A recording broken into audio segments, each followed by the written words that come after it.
Dari Lampung. Dari Lampung. Oke. Lagi masih kuliah? Iya. Iya. Oke. Jadi kita akan diskusi bareng sama Pak Rocky sama Pak Robert juga ya. Pak Fahril dari mana nih?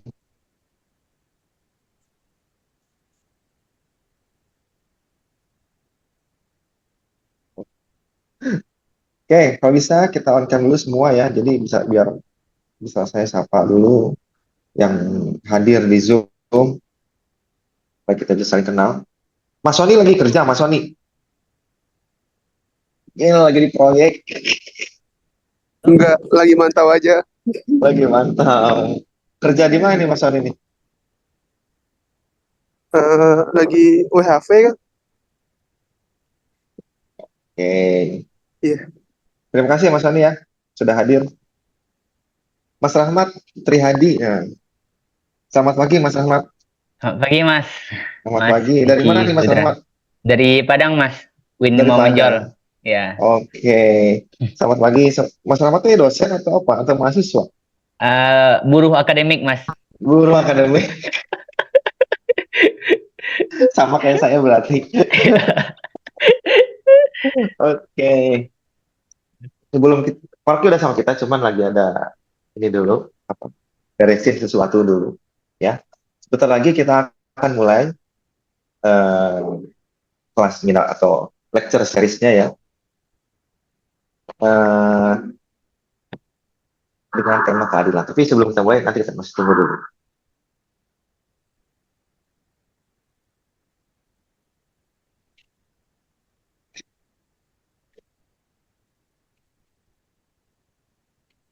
Oke, dari siapa lagi nih? Saya sapa dulu, sudah Mas Asgar. Mas Asgar, dari mana Mas Asgar? Halo Mas, perkenalkan Halo, saya dari Jogja, dari Jogja. Mahasiswa atau apa? mahasiswa Mahasiswa dari kampus mana? dari UMY Mas. UMY, Muhammadiyah Yogyakarta ya. Fakultas apa atau jurusan apa? Saya Fakultas Hukum Mas. Fakultas Hukum. Oh, terima kasih ya Mas Asgar ya. Saya kira Mas Asgar ini dari ini bukan dari Jogja, dari Jawa Barat. Oh, Karena kalau di Jawa Barat Asgar itu ada singkatannya Mas. apa Mas itu? Asli Garut. Berarti orang asli Garut. Oke, terima kasih ya Mas Asgar ya.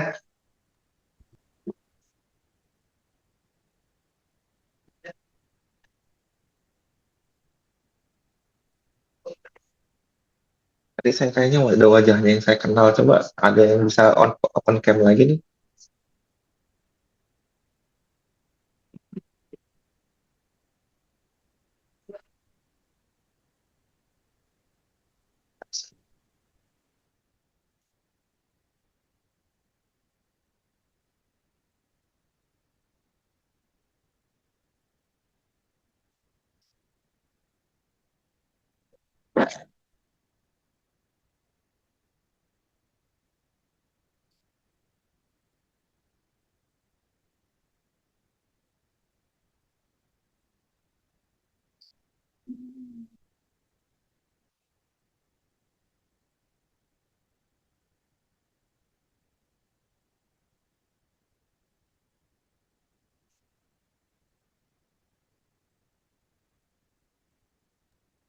Oke, sebelum kita mulai ya. Jadi hari ini itu akan ada dua sesi. Oke, sesi pertama itu memilih pilihan yang paling adil. Itu akan disampaikan oleh Farki Gerung, dan ke sesi kedua di hari ini jam 12.30 setelah salat dan makan itu akan dilanjut oleh Dr. Robertus Robert yang akan mengisi materi tentang perempuan dan keadilan. Ya. Nah, dalam uh, series ini menjadi dua, ada dua pertemuan hari ini dan juga di minggu depan. Nah, untuk sertifikat itu akan diberikan kepada peserta yang seluruh mengikuti seluruh rangkaian sesi yang kita buat. Jadi ada 4 sesi nanti. Nah, tapi kan tujuan kita bukan itu ya. Tujuan kita adalah ingin bukan hanya sebatas sertifikat steril gitu. Tapi kita ingin berdiskusi, menambah wawasan terkait dengan konsep keadilan ya dari berbagai terutama perspektif dari filsafat. Nanti kita juga bisa refleksi dalam praktiknya, dunia praktis sehari-hari. Ya. Nanti akan dibuka sesi tanya jawab, ya, sesi diskusi, sesi dialektik. Nanti bisa teman-teman, ya, teman-teman yang hadir bisa menyampaikan via chat terlebih dahulu di kolom chat. Ya, ketika Pak Rocky masih memberikan materi, silakan aja chat. Ya, jadi tidak harus menunggu Pak Rocky beres bicara, silakan chat aja biar nanti takutnya lupa. Oke, apa yang akan ditanya? Ya, oke. Kemudian kalau bisa, ya, akan lebih baik jika on cam, ya, supaya Pak Rocky juga bisa menyapa teman-teman semua di sini, ya, bisa menyapa teman-teman semua bahwa memang karena Pak Rocky sempat memang akan banyak yang daftar lecture series ini. Dari yang daftar sih lumayan banyak, ya, ada 70 orang yang daftar. Dan kita lihat, tapi di pagi ini sudah ada 32 orang. Nah, Pak Rocky udah muncul. Kan bisa dipindah ini, ya. Pak Rocky, sebelum kita mulai ya. Sebelumnya terima kasih sudah hadir di sini, Pak Rocky dan juga kawan-kawan. Oke. Nanti Pak Rocky akan menyampaikan tentang materi memilih pilihan yang paling adil. Oke. Sebelumnya acara ini diinisiasi oleh Tumbuh Institute yang juga El Presidente atau ketua dari Tumbuh Institute ini adalah Bapak Rocky Gerung sendiri. Bisa kita kasih tepuk tangan untuk Bapak Rocky Gerung. Masih mute, Pak Rocky. Sorry, masih mute. Masih mute. Gimana cara? Dah. Oke. Tapi Pak Rocky sehat, Pak Rocky? Sangat sehat. Nih lo lihat badan gue nih. Baru pulang dari Lombok nih Pak Rocky, habis hiking. Ya. Iya. Oke. Udah bisa mulai ya. Ya, selagi peserta masih terus bertambah, Pak Rok hadir, nanti kita bisa mulai aja supaya karena Pak Rocky juga ada agenda lain nanti siang. Jadi kita Ya biarkan yang dari itu kita skip aja. Biarkan mereka pindah ke Fukuoka tuh ya. Oke, saya mau mengajar mulai hari ini dan akan rutin supaya ada semacam pembekalan konseptual terhadap problem-problem yang kita omongkan secara ngalor ngidul di podcast. Jadi ini semacam kuliah ini, seri kuliah keadilan, semacam catatan kaki akademis terhadap apa yang kita ucapkan atau saya ucapkan di podcast, di talk show yang kadang-kala kurang memerlukan referensi karena saya sering terangkan gue bahkan kalau di podcast atau di talk show gue bohong aja orang percaya ngapain gue mesti ngomong yang benar. Jadi saya ingin supaya teman-teman yang ingin tumbuh bersama Tumbuh Institute punya bekal teoritis, punya bekal konseptual untuk bertengkar di fora politik. Jadi ini poinnya di situ tuh. Ini adalah kelas yang akan diasuh oleh saya dan Dr. Robertus Robert dan Ibu Dr. Huria yang memungkinkan kita bercakap-cakap di dalam kondisi akademis. Jadi sesekali Anda boleh tune in dengan isu-isu current issues satire, tetapi selalu saya akan balik pada argumen. Jadi itu bedanya dengan talk show. Talk show adalah tempat saya ngibul. Kalau di sini tempat saya menumbuhkan pikiran secara sungguh-sungguh. Gitu kira-kira ya. Setuju ya teman-teman ya? Kasih saya respons ya. Oke, saya mau mulai dengan apa yang menjadi kegelisahan kita hari ini soal social justice. Kenapa kita peduli pada keadilan sosial? Karena Indonesia didesain untuk menjadi negara yang bersifat distributive justice. Bukan negara yang memungkinkan semua orang merampok tanpa ada prinsip. Anda boleh merampok, tapi mesti ada prinsip. Itu yang namanya kita ingin supaya ide distributive justice. Jadi keadilan yang dibagikan, bukan keadilan yang dihasilkan oleh kompetisi kapitalistis. Kita ingin supaya teori keadilan itu memungkinkan kita mengerti Pancasila, memungkinkan kita mengerti sila kelima terutama. Apa yang disebut keadilan sosial bagi seluruh rakyat Indonesia? Apakah itu versi Marxisme yang berbunyi from each according to his ability and to each according to his needs? Pada waktu itu Marx belum mengenal feminisme karena dia masih pakai kata his, bukan her. Jadi saya tahu bahwa kalian ada dalam urgensi untuk mengenali semua hal yang memungkinkan kalian punya, teman-teman yang ada di sini, punya kesempatan untuk mendalilkan keadilan dalam versi yang akademis, bukan versi yang hasil Munaslup, bukan versi yang hasil survei publik, bukan versi yang hasil apa namanya nih,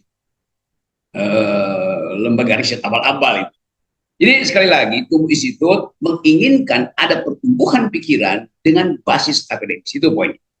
Yang kedua, saya baca profil teman-teman semua di sini, mungkin ada 71 yang mendaftar dan mungkin separohnya yang terhadir. Datang dari varieties academic experience. Ada yang udah S3, ada yang dosen, ada yang masih mahasiswa, ada yang dari LSM, ada yang orang biasa. Tetapi semua terikat pada satu prinsip bahwa kita mau mengulas masalah-masalah ini, dan karena itu saya mau cari bahasa yang memungkinkan saya bisa masuk ke semua level kondisional semacam ini. Jadi kita cari semacam, nah ini mulai saya pakai istilahnya field of ignorance. Jadi kita mulai cari prinsip apa yang memungkinkan kita bahkan di kelas ini punya kesempatan yang sama untuk membayangkan masa depan kelas ini. Jadi belum masuk pada roles ya, nanti kita akan bicara lebih khusus tentang teori keadilan Rawlsian ini. Tetapi dari awal saya mau terangkan dulu bahwa ini adalah kelas. Di dalam kelas, yang pelaku adalah force of the better art. Siapa yang punya argumen yang baik, dia yang boleh mengucapkan dalil dan harus berani mempertahankan dalilnya. Oke, saya mulai pelan-pelan dengan mempersoalkan the thing called justice. What is the thing called justice? Apa sebetulnya yang disebut dengan keadilan? Kalau kita pergi pada hal-hal yang sudah kita kenal secara gampang, adil itu artinya berbagi tanpa menimbulkan keirian. Adil artinya hubungkan kepentingan saya, hubungkan kebutuhan saya dengan apa yang mungkin disediakan oleh alam. Adil artinya bahagiakan mereka yang banyak dan tidak harus selalu secara merata, karena yang penting adalah the greatest happiness of the greatest number. Jadi kita belajar selama ini tentang teori keadilan, tetapi di dalam pandangan-pandangan konvensional.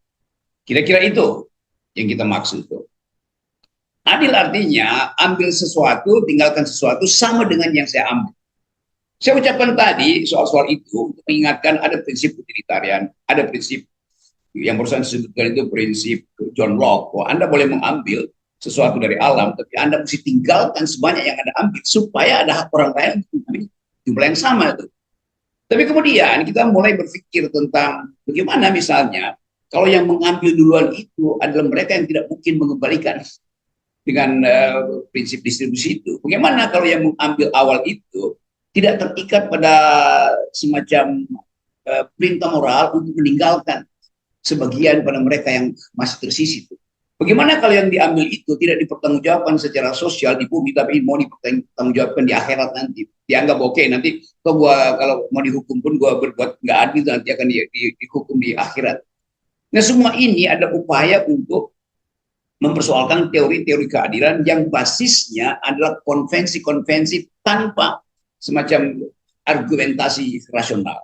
Nah, kalau kita bicara tentang Rawls kemudian mengambil alih semua isu itu dan masuk pada upaya untuk memperlihatkan keadilan itu harus ada basis rasionalnya tuh, dan harus ada urgensi moral. Jadi Rawls menerangkan dua hal. Pertama, kalau kita mau adil, mesti ada prinsip yang disetujui, disepakati secara rasional. Yang kedua, harus ada pemihakan di dalam keadilan, yaitu terhadap mereka yang kurang beruntung. Jadi Anda lihat dari awal, ada prinsip rasional, ada prinsip intelektual, ada prinsip moral, ada prinsip sosial. Kalau Anda baca dari awal tentang semua bicara tentang keadilan, kita lihat bahwa ada kontrak, namanya social kontrak. Anda baca Hobbes, Anda baca apa namanya Rousseau segala macam. Semua itu kita sebut sebagai teori perjanjian sosial. Semacam ide yang kemarin viral yang saya sebut, harus ada pacta sunt servanda, ada perjanjian sosial. Pacta sunt servanda itu istilah hukum, tapi kita bisa pakai juga istilah itu untuk menerangkan bahwa perjanjian sosial itu harus mengikat mereka yang membuat janji. Nah, John Rawls mengambil isu ini, isu keadilan itu, untuk memperlihatkan bahwa perikatan perjanjian itu harus disepakati oleh semua orang. Tapi selalu ada masalah. Bagaimana mungkin kita mengandaikan semua orang itu punya pengetahuan tentang apa yang terjadi di masa depan, sehingga dia harus membayangkan dia mau jadi apa nanti, berapa banyak yang dia mesti ambil dari alam, berapa yang mesti dia bagi pada negara, pajaknya bagaimana nanti. Setiap orang punya pandangan berbeda tentang masa depannya. Setiap orang tidak tahu dia itu apa hari ini. Apakah dia sekarang masih mahasiswa, atau kalau dia jadi pejabat, apakah kalau dia prinsip keadilan ketika dia mahasiswa itu seakan sama dengan kalau dia jadi pejabat? Bukankah surplus kekuasaan akan menimbulkan korupsi? Jadi Rawls menganggap bahwa semua orang tidak tahu apa yang akan terjadi di masa depan, bahkan dia tidak tahu posisi dia hari ini. Nah, karena itu John Rawls membypass semua debat itu, lalu dia bilang kira-kira begini: supaya ada prinsip keadilan, maka semua orang harus dikurung di dalam tabir supaya mereka tidak punya kepentingan untuk dapat keuntungan di masa depan. Gampangnya begitu ya. Semua orang harus dikurung di dalam tabir supaya tidak ada yang saling transaksi sebelum akal pikiran dia itu menemukan prinsip keadilan. Jadi kita lihat bagaimana Rawls sebetulnya membuat semacam thought eksperimen, fiksi di kepala, untuk mencegah jangan ada orang yang dari awal berbohong di dalam pacta sunt servanda. Rawls menginginkan semua orang harus fair mengatakan bahwa dia tidak tahu apa yang akan terjadi di kemudian hari. Dia tidak tahu posisi dia hari ini akan beruntung di kemudian hari atau justru akan rugi di kemudian hari. Nah, kita tahu bahwa teori-teori semacam ini yang kemudian dikemas di dalam teori game theory yang akan berkembang nanti, tapi kita nggak akan bicara dari situ. Jadi ada semacam keinginan, kalaupun seseorang di dalam upaya memperoleh keadilan, dia tahu buat dia akan tercecer di dalam proses memperoleh keadilan, dia ingin supaya kalaupun dia tercecer, dia tidak dirugikan. Nah, itu prinsip dalam game theory namanya minimax itu. Jadi atau maksimin itu. Jadi maksimumkan keuntungan kendati Anda dalam posisi minimal. Itu nanti satu waktu kita pergi pada soal game. Tapi saya balik dulu pada prinsip tadi. Jadi John Rawls, kalau Anda ingat, John Rawls itu menulis buku yang kemudian jadi asas untuk memeriksa teori-teori keadilan selanjutnya dan teori sebelumnya. Judulnya adalah A Theory of Justice. Saya tulis ya. Ini gimana nulisnya di sini? Ya. Kalau saya pakai ini buat nulis. Bentar ya. Ini ada asisten dosen saya namanya Intan. Oke. Dia anak Universitas Pertamina lagi nulis tentang masalah-masalah hubungan internasional. Tapi lagi magang. Jadi kalian kalau mau magang kesini aja, nanti kita kasih kesempatan Anda bahkan mau skripsi disertasi banyak teori dari sini. Apa tadi saya sampai di mana tadi? Oke. Buku dari John Rawls ini saya lagi belajar menulis di laptop nih, karena saya udah 10 tahun nggak pernah megang laptop. John Rawls ini menulis buku judulnya A Theory of Justice. Seringkali orang mengabaikan kata lalu anggap Theory of Justice, atau bahkan nulisnya The Theory of Justice. Rawls sengaja memakai kata a theory untuk menerangkan bahwa ini buku dia itu adalah sebuah teori tentang keadilan yang sudah banyak ditulis itu. Jadi dia jujur mengatakan, saya hanya mengajukan sebuah teori, a theory, bukan the theory. Kalau kita sebut the theory, artinya sudah ada yang final. Nah, Rawls menganggap bahwa justice itu sifatnya selalu politis. Jadi kalau saya tulis political justice sebagai ide dasar dari Rawlsian teori, political artinya selalu bisa ditransaksikan di dalam peristiwa politik. Itu namanya political justice. Ini membedakan antara justice yang datang dari divine, justice yang ada di dalam kitab-kitab suci. Bukan ini yang dimaksud ya. Jadi bukan justice yang ada di dalam sacred text itu, bukan yang ada di dalam kitab-kitab suci, tapi justice yang ada di dalam masyarakat. Jadi dari awal Rawls menginginkan supaya kita paham bahwa keadilan itu harus didistribusikan di dunia, bukan di akhirat. Gampangnya begitu tuh. Kalau ini lagi bulan Maulid nih, gua gabung-gabung ya, kuliah Maulid. Kalau kita paham bahwa justice itu, keadilan itu bisa kita peroleh dari prinsip-prinsip agama, maka kita ikuti aja prinsip agama itu tanpa memperhatikan keadaan sosial. Karena kita percaya bahwa Tuhan melihat seluruh makhluk dalam Quran namanya Inna Rabbaka Labil Mirsad. God is watching us. Itu ada di surat Al-Fajr ayat 14. Jadi gue serius tentang ini. Jadi saya balik lagi ya. Teori keadilan Rawls adalah teori keadilan tentang dunia, bukan tentang akhirat. Jadi kalau ada orang menganggap bahwa nggak penting lah, yang penting gue hidup enak dulu, nanti setelah di akhirat baru gue minta maaf dan bagi-bagi. Yang itu nggak ada gunanya. Sekali lagi, teori keadilan Rawls selalu bersifat politis.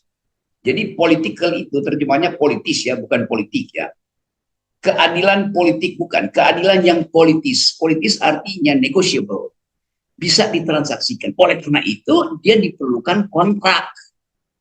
Ya, bagaimana nih hapusnya di internetnya? Ini ya, teman-teman ya. Om Rocky masih belajar menulis di laptop. Lagi kita kembali ke laptop. Sambil nunggu teman-teman yang mungkin kejebak macet atau habis pacaran dari malam nggak bisa bangun pagi. Oke ya. Here we go. Saya ulangi ya. Prinsip yang mesti diperhatikan, teori keadilan Rawls sifatnya political. Political artinya bisa dinegosiasikan. Negosiasi artinya harus ada prinsip bersama.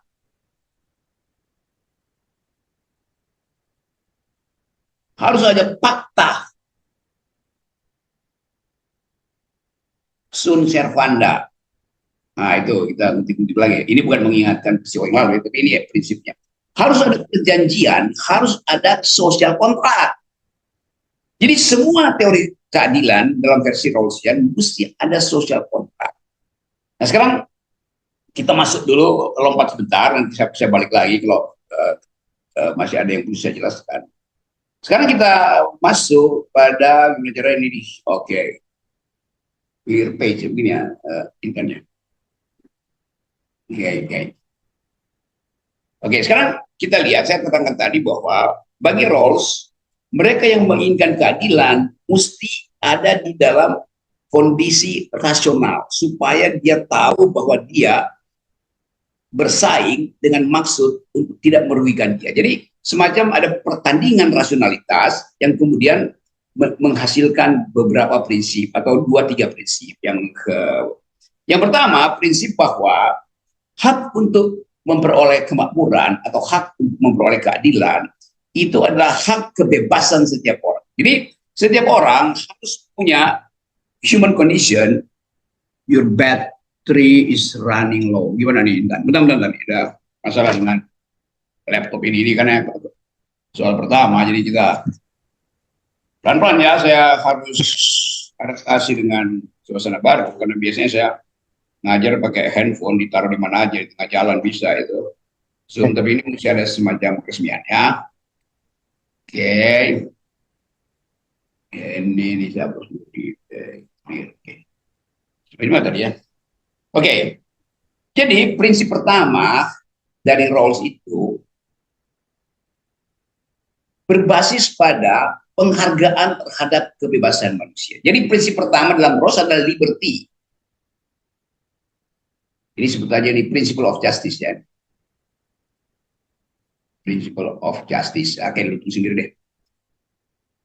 Prinsip pertama harus ada kondisi kebebasan manusia. Jadi hanya orang yang ada di dalam keadaan bebas, mampu untuk mengucapkan pikirannya, mampu untuk menerangkan arah hidupnya, hanya dia atau dia harus dihargai sebagai orang bebas. Jadi kebebasan misalnya untuk memperoleh harta, kebebasan untuk memperoleh kekayaan, kebebasan memperoleh jaminan sosial, kebebasan macam-macam kebebasan. Ada bisa lihat nanti di belakang, saya terangkan dulu cara berpikirnya. Jadi manusia itu harus dianggap sebagai manusia bebas. Itu prinsip pertama. Sekarang saya naik sedikit ya, sedikit mundur ke belakang. Ada pegang dulu di prinsip liberty. Jadi orang yang ingin masuk di dalam perjanjian tadi, perjanjian kontrak sosial, mesti orang yang dalam kondisi bebas. Kondisi yang kebebasannya juga bukan sekedar dia bebas, tapi kebebasan juga harus dihormati oleh orang lain. Jadi mesti ada respect terhadap orang lain.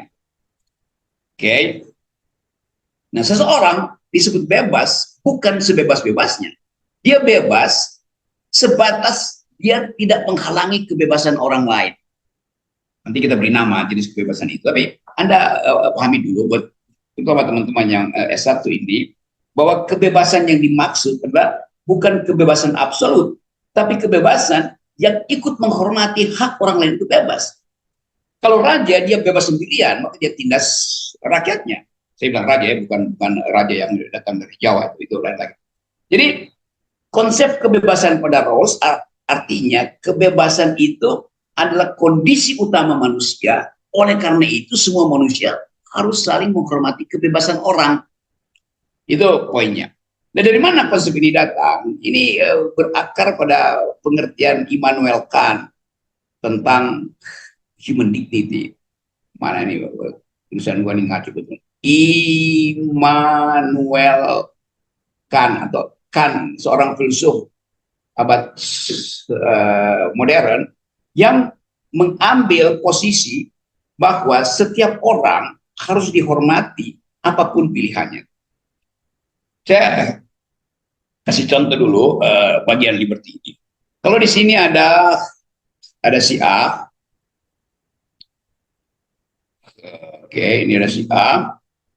Ini ada si B.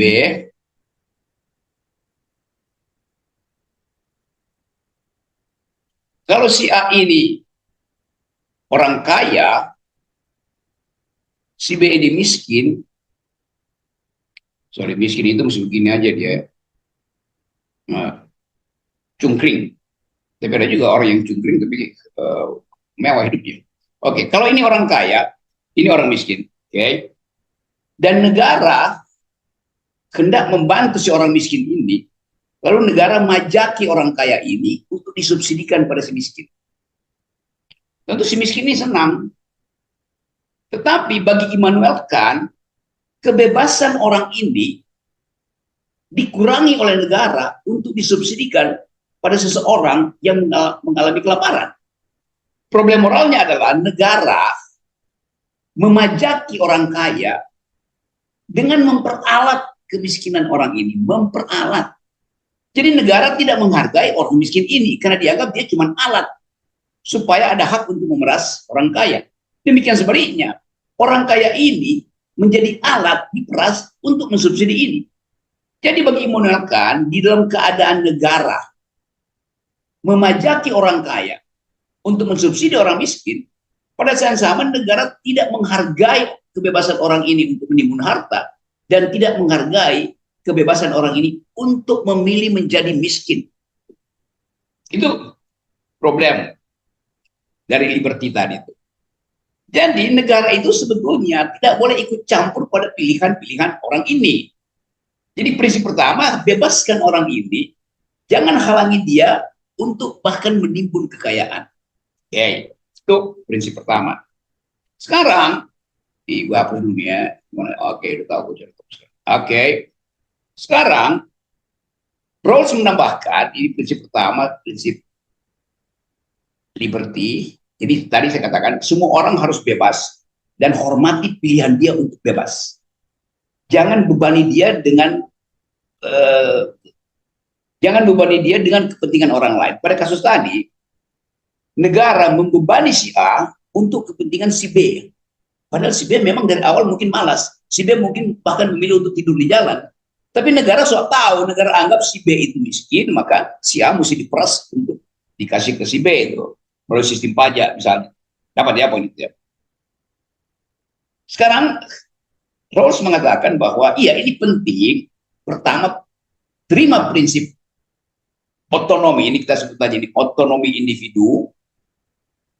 individu yang saya kasih nama yang Kantian. Kantian artinya berhubungan dengan filsafat Kant, terutama dalam soal penghormatan moral terhadap pilihan hidup seseorang. Kantian.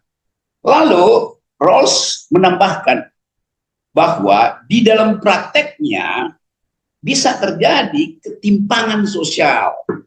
Oke.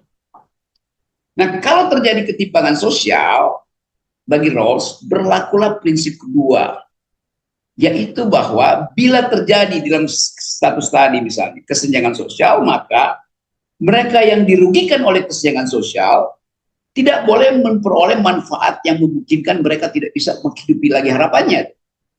Atau dengan cara yang lebih sederhana, kalau di dalam distribusi keadilan tadi yang dihasilkan oleh prinsip liberty itu terjadi ketidakadilan, boleh terjadi ketidakadilan, tetapi ketidakadilan itu harus berguna, harus menguntungkan mereka yang paling dirugikan, bukan mereka yang sudah diuntungkan. Jadi walaupun prinsip distribusinya adil, tetapi kalau terjadi ketimpangan, maka seseorang itu harus dianggap berhak untuk memperoleh manfaat dari ketidakadilan distribusi itu. Itu yang disebut sebagai prinsip pembeda atau yang biasa disebut difference principle. Ini yang disebut prinsip equality. Jadi, atau pakai bahasa negatifnya, kalau terjadi inequality, terjadi ketidakseimbangan, maka ketidakseimbangan itu harus menguntungkan mereka yang paling dirugikan. Pertanyaannya, kenapa mesti dia tuh? Itu yang namanya kontrak sosial tadi.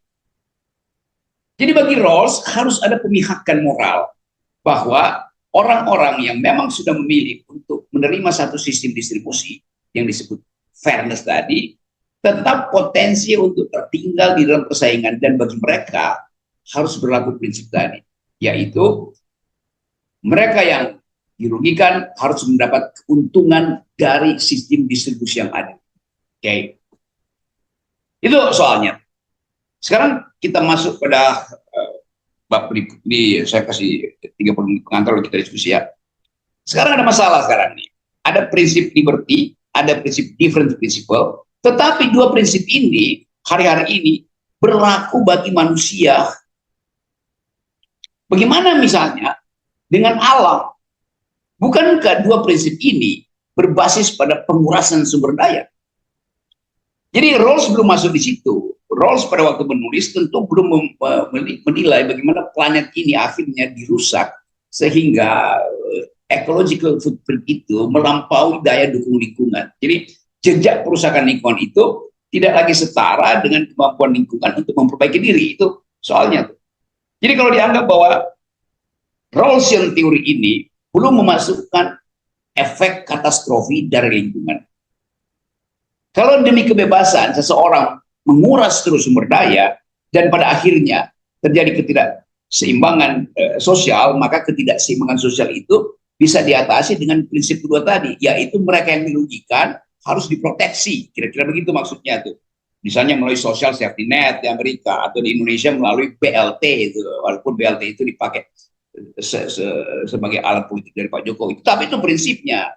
Misalnya melalui difference principle ini, misalnya melalui affirmative action. Oke, ada kompetisi bebas, ada liberty di dalam upaya memperoleh jabatan politik, tetapi kaum perempuan itu selalu tertinggal. Oleh karena itu, difference principle-nya, prinsip pembedanya, prinsip ketidakseimbangan itu harus menguntungkan mereka yang tertinggal, yaitu kaum perempuan.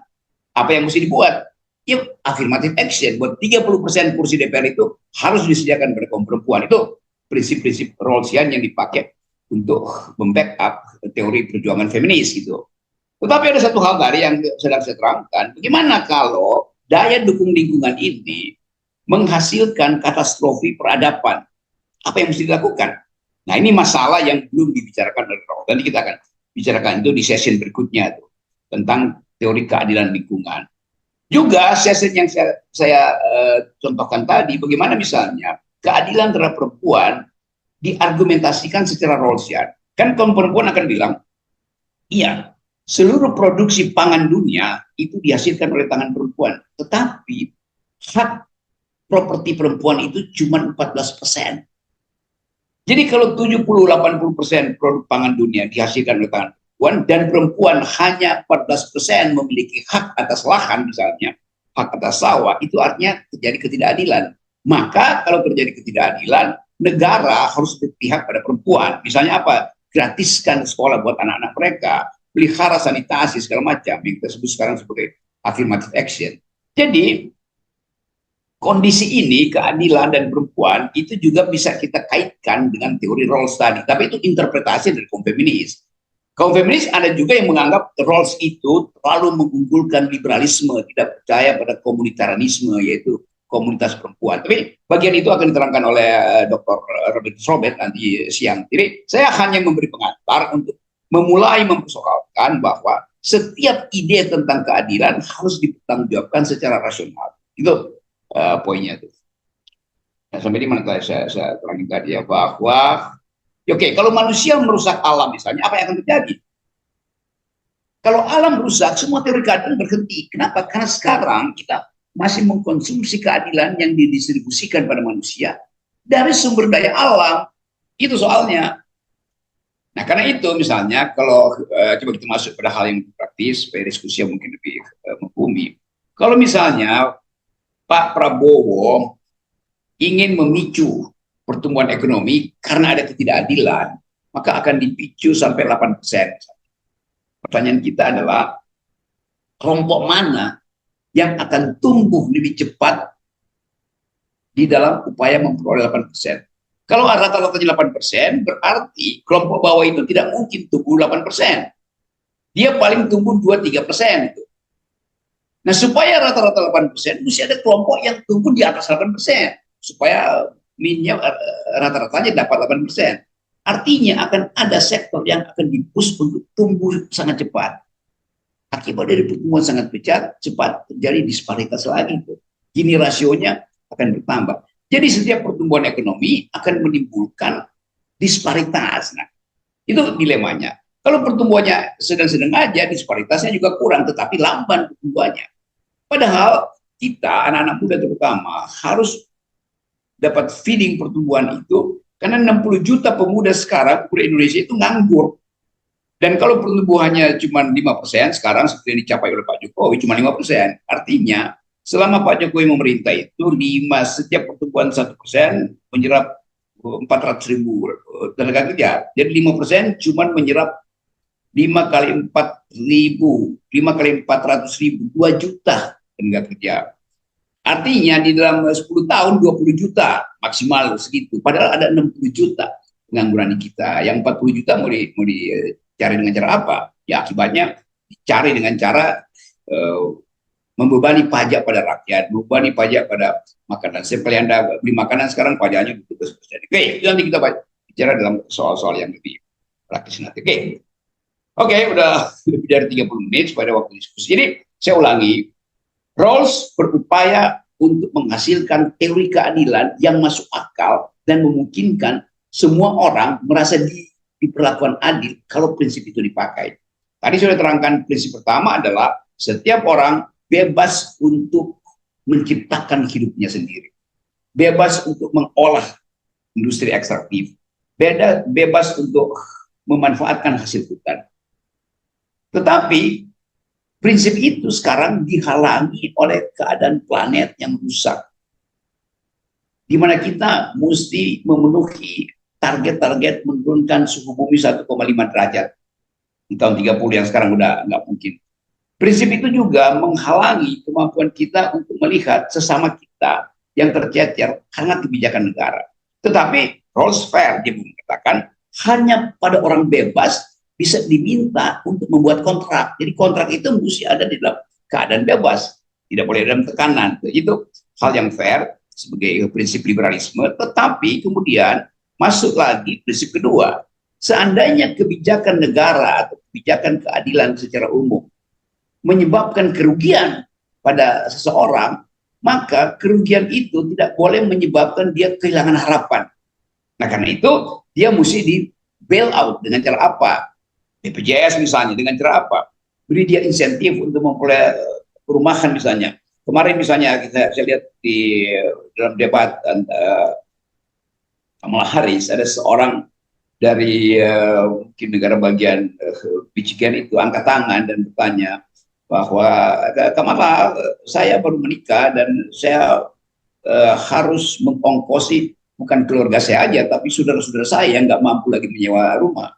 Lalu Kamala bilang, oke, saya akan aktifkan di situ microbisnis, bisnis kecil, bukan bisnis besar. Jadi orang merasa bahwa oke, langsung ada jawaban. Nanti kita nggak mungkin atau belum ada orang yang bisa menjawab secara jujur dan menghitung bahwa itu mungkin dia lakukan ucapan.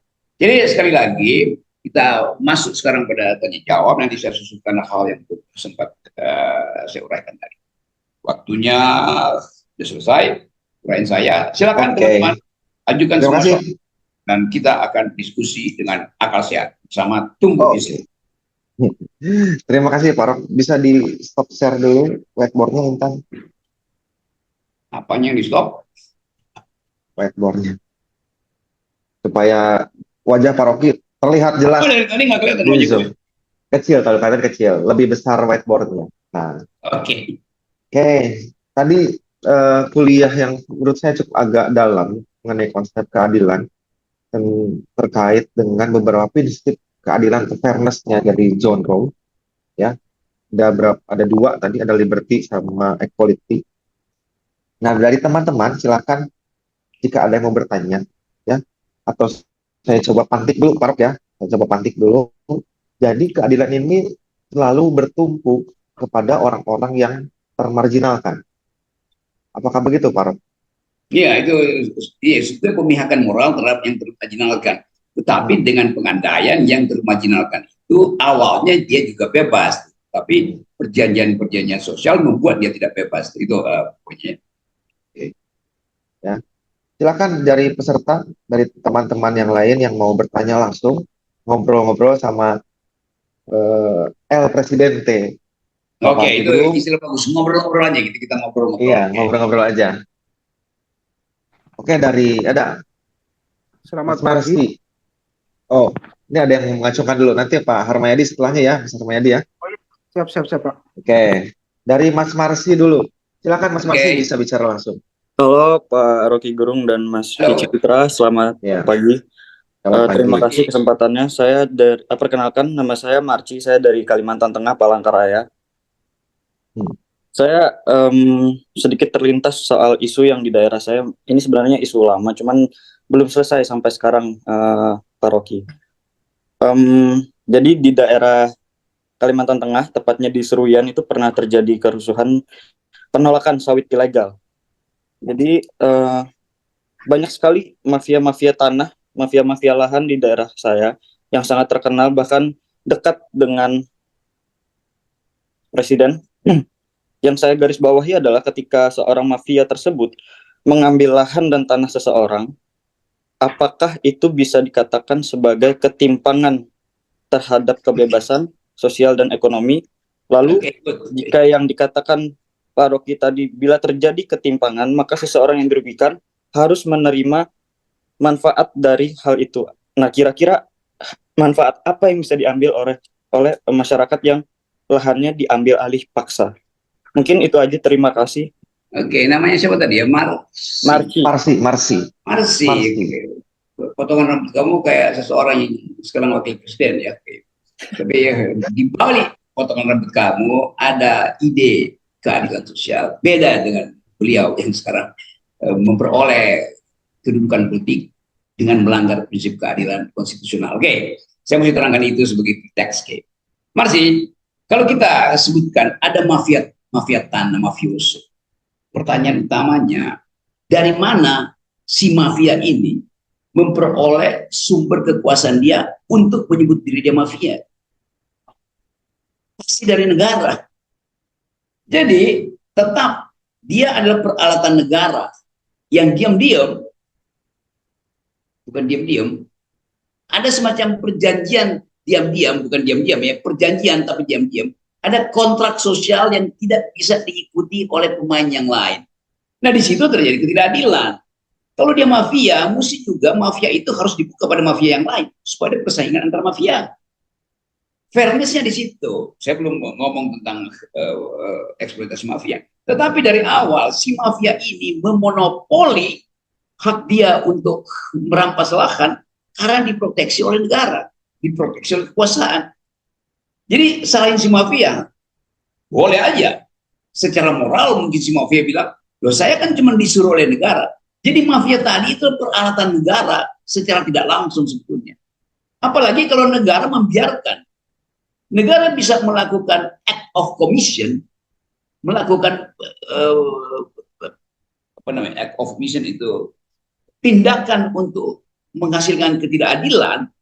Kalau negara memang punya perjanjian dengan si mafia, negara memanfaatkan mafia untuk melakukan tindakan sengaja merampas hak rakyat.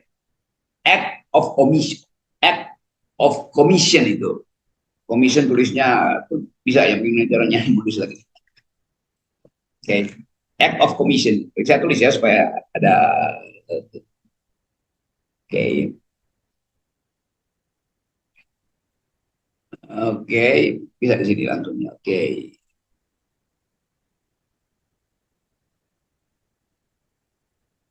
Jadi tindakan sengaja untuk merampas.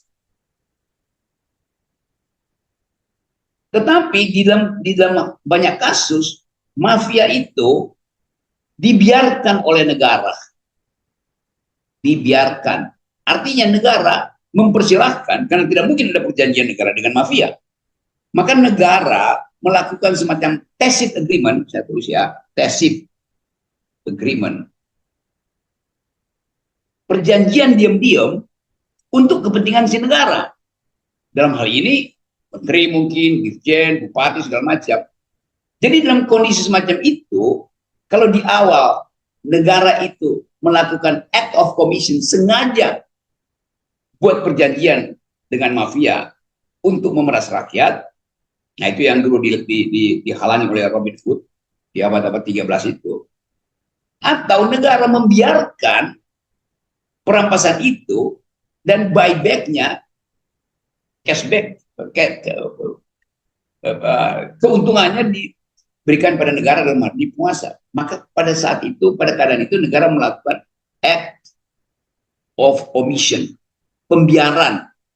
Nah kebanyakan konflik agraria karena negara melakukan act of omission, tutup mata, membiarkan. Karena negara mendapat surplus untung dari peristiwa mafioso ini. Nah apa sebetulnya yang terjadi? Perjanjian negara dengan rakyat dalam urusan tanah namanya AMDAL. Itu tadi yang saya maksud tuh. Kalau kita pakai Rawlsian analysis, AMDAL ini dimaksudkan untuk mencegah inequality itu. Sekarang AMDAL itu artinya rakyat bikin perjanjian dengan negara untuk menghasilkan kemakmuran dan keadilan di wilayah yang akan terkena yang sekarang disebut proyek-proyek strategis nasional. Jadi rakyat diminta untuk mengevaluasi proyek itu. Yang terjadi sekarang, AMDAL itu jadi hak dari pemerintah. Nah itu yang terjadi, bukan sekedar yang Anda sebutin tadi. IKN itu adalah krisis moral yang terjadi karena Presiden Jokowi tidak mendahulukan AMDAL. Jokowi memutuskan dulu secara politik untuk mengambil Rempang, untuk mengambil IKN, lalu kalangan akademisi disuruh buat AMDAL.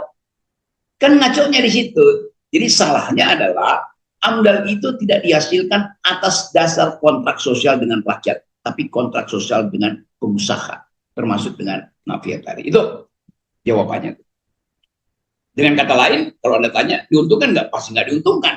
Karena negara, karena rakyat tidak dimasukkan sebagai subjek, sebagai faktor di dalam pembuatan AMDAL. Nah, saya bisa lanjut misalnya. Oh, AMDAL itu bukan sekedar hak rakyat untuk melindungi tanahnya, juga hak cacing, hak burung. Jadi burung juga mesti diminta pendapatnya, hak pohon. Nah itu yang saya terangkan tadi, prinsip-prinsip Rawlsian kemudian berkembang sangat jauh sehingga si pohon itu harus ditanya, pohon kamu mau nggak ditebang? Nanti orang bilang, ya pohon nggak punya legal standing. Iya, tetapi pemangku adatnya itulah yang merawat pohon, maka pohon dianggap sebagai subjek hukum melalui kepentingan pemangku adat, masyarakat adat. Nah sekarang masalahnya masyarakat adat tidak pernah dilibatkan. Jadi kehidupan ekologisnya betul-betul dirusak karena tidak ada perjanjian sosial antara negara dan masyarakat adat yang melindungi ekologi itu. Itu dasarnya. Jadi kita mesti berpikir sampai tingkat maksimal supaya kita tahu bahwa ini ada satu sistematika yang dilakukan oleh negara mengabaikan hak-hak perjanjian moral dengan publik. Padahal kita hidup dalam res publica, urusan publik itu, urusan umum itu harus dihasilkan melalui kesepakatan umum. Yang terjadi, negara mengabaikan res publica. Jadi Presiden Jokowi berkali-kali saya terangkan melanggar prinsip res publica. Oke? Ya, mudah-mudahan potensi pertanyaan yang sejenis tidak lagi diajukan ya, supaya kita efisien. Ya, terima kasih Pak Rocky, Marsi, terima kasih ya. Terima kasih Pak Rocky, terima kasih Mas Vici Putra. Mas Ya. Vici mau tanya, ini nanti disiarkan ulang ya? Ini nanti disiarkan ulang, nanti kita pikirin ya. Oke, Karena ini supaya eksklusif. saya bisa ulang-ulang untuk belajar. Terima kasih. Ya, Ya. nanti kita Boleh. pikirin. Mungkin bahkan ditranskrip buat dibukukan. Terima kasih ya, Marsi ya. Terima kasih ya. Terima kasih. Oke. Pak Rock, saya Bagus, pertanyaan tajam ya. izin memberikan pertanyaan di kolom chat dulu ya. Oke. Oke. Ini sebenarnya dari Mas Dani Febri Andika ini hampir sama ya kasusnya dengan yang di Palangkaraya ini dari Marsi. Jadi saya coba pertanyaan selanjutnya. Oke, selamat siang Pak Rocky. Ini dari Ahmad Romli namanya. Ya, dari Banjarnegara. Izin bertanya bagaimana kita bisa memastikan bahwa hak-hak minoritas terlindungi dan mereka memiliki akses yang sama terhadap keadilan. Oke, prinsip Rawlsian justru untuk melindungi mereka yang mengalami disparitas, padahal perjanjian sosialnya udah bagus. Jadi saya terangkan tadi bahwa bagi Rawls, kita udah masuk ke perjanjian sosial, maka kebebasan itu sudah dianggap dilibatkan di dalam pembuatan perjanjian itu. Perjanjian itu bunyinya dua tadi, kebebasan seseorang harus dihargai secara maksimal. Yang kedua, prinsip ketidakadilan itu harus memungkinkan orang yang tersolimi atau tersakiti secara sosial itu punya hak untuk memperoleh perlindungan. Itu dasarnya. Jadi kalau kita lihat misalnya Rawls itu bicara soal apa? Sebetulnya Rawls menggabungkan antara prinsip kebebasan manusia di dalam liberalisme dan prinsip-prinsip sosialistis di dalam marxisme. Itu gampangnya kan? Jadi mudah sekali kita lihat kenapa Rawls mengatakan itu a theory of justice, karena sebelumnya udah ada teori tentang marxisme, teori tentang keadilan versi komunis, teori keadilan versi utilitarian, teori keadilan versi libertarian. Jadi Rawls berupaya untuk memikirkan secara fiksional di dalam pikiran dia bagaimana ya supaya orang yang tercecer di dalam pertandingan kapitalistis tetap tidak hilang harga dirinya tuh. Nah karena itu dibuatkanlah prinsip-prinsip tadi itu. Kalaupun Anda akan hilang harga dirinya, Anda akan dijamin untuk tetap punya kebebasan. Dan Anda punya kebebasan, Anda bisa masuk lagi dalam perjanjian. Kira-kira itu tuh. Jadi kalau kita lihat misalnya tipe masyarakat apa sebetulnya yang sedang dipikirkan oleh Rawls. Ya bayangin aja Amerika juga sedang atau melakukan sebetulnya perspektif Rawlsian. Karena Amerika ada kebebasan di situ, tetapi keadilan sosial di dalam konsep republik itu harus dipertahankan. Jadi orang yang masuk di dalam wacana republikanisme harus punya prinsip bahwa republik itu disebut republik dari zaman Yunani kalau dia menghasilkan common good, kalau dia menghasilkan bonum commune, kalau dia menghasilkan kemanfaatan bersama. Karena itu disebut res publica. Publica artinya bersama, publik, res artinya hal-hal. Jadi semua hal harus menguntungkan semua orang itu. Jadi tidak mungkin satu negara kapitalis itu berbentuk republik, nggak mungkin. Karena itu adalah negara yang mengeksploitasi orang lain. Jadi itu prinsipnya. Jadi kalau tadi pertanyaan, saya masuk pada pertanyaan, mereka yang tersisi itu diproteksi oleh apa? Di kita ada upaya memproteksi manusia Indonesia dengan BPJS. Kalau dia mengalami kemiskinan, ketidakadilan, dia diproteksi oleh BPJS. Sekarang, coba kita lanjutkan logikanya. Kalau seorang kepala keluarga, entah dia perempuan atau pria, sakit, maka dia dibawa ke rumah sakit. Lalu negara bilang, oke, atau dasar prinsip Rawlsian, maka berlaku prinsip kedua, yaitu dia sedang sakit, tidak mungkin berproduksi, karena itu dia mesti diberi asuransi negara. Ya oke. Maka sebut aja, karena kebiasaan kepala keluarga di sini laki-laki. Begitu si laki-laki masuk rumah sakit, negara bekerja atas prinsip Rawlsian. Proteksi dia, BPJS turun pada si suami ini. Oke. Begitu suami itu pulang sehat, negara bilang kami udah bikin dia sehat. Bagus. Sampai di rumah, istrinya sodorin bond nota kwitansi. Utang di warung. Kenapa dia berutang? Karena breadwinner-nya, pencari kerjanya lagi sakit dengan suaminya. Jadi negara hanya menyembuhkan suaminya, tidak memikirkan konsekuensi dari si suami yang tidak punya pekerjaan. Akibatnya istrinya itu minjam kemana-mana. Dikejar-kejar pinjol, dihukum lagi istrinya tuh. Begitu nyampe di rumah, suaminya bilang saya udah sehat. Begitu lihat tagihan, pinjol segala macam pada istrinya, suaminya pingsan lagi. Karena dia kaget. Jadi itu prinsipnya, melindungi artinya secara komprehensif kebijakan itu harus menghasilkan perlindungan total. Nah, BPJS itu sebetulnya perjanjian sosial, tetapi tidak memikirkan impact pada orang yang tidak punya pekerjaan, yaitu si istri. Lalu dianggap bahwa oke, di Indonesia yang masih hidup dengan prinsip bahu-membahu, apa namanya, extended family, kalau kamu lagi sakit, nggak punya makanan, punya sekolah, paman kamu bisa bail out, paman kamu bisa bilang, oke, makan aja tempat saya tuh, nanti saya biayain. Negara berpikir begitu, padahal nggak begitu yang terjadi. Kultur kita begitu, tetapi negara nggak boleh menganggap bahwa orang yang sakit itu akan diasuh oleh pamannya, nggak mungkin. Karena pamannya juga punya persoalan yang sama tuh. Jadi kita lihat, kita sebetulnya Indonesia sudah bagus sebetulnya dalam prinsip Rawlsian. Jadi tidak kapitalistis, tetapi kebijakan negara itu tidak paham apa itu Rawlsian policies. Mestinya Presiden Jokowi baca tentang the theory of justice. Tapi yang dibaca ada a theory of Shin-chan. Tapi itu kasusnya begitu kan. Bahkan di Amerika itu ada film ketika seseorang mencari keadilan, merasa oke, ini apa yang mesti dikerjakan. Lalu Presiden bilang call John Rawls, tanya pada John Rawls. Nah sekarang kita mau tanya pada siapa? Pada John Fufafa, pada John Mukidi, pada John Mulyono. Jadi akses kita untuk mempersoalkan bahkan tidak ada, bahkan secara akademis. Jadi tumbuh institut berupaya untuk mendekatkan gap antara kemampuan berpikir teoritis supaya pemimpin-pemimpin kita nanti punya perspektif tentang keadilan. Anda bayangkan bupati, wali kota, gubernur, anggota DPR nggak ngerti apa itu the theory of justice.